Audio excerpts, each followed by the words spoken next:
Hi, in front of me is HTC Desire 21 Pro 5G, and today I would like to show you how you can connect this device through Bluetooth. First of all, go into Settings. Now choose Connected Devices and tap on Pair New Device. Over here, wait for available devices to show up, and when they do, click on the one that you want to connect to. Then wait. Tap Pair and wait for this device to accept your connection request.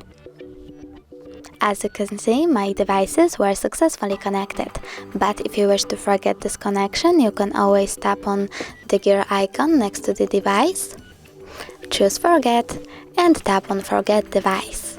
Thanks so much for watching. If you enjoyed this video, don't forget to smash that like button, comment and subscribe. Bye!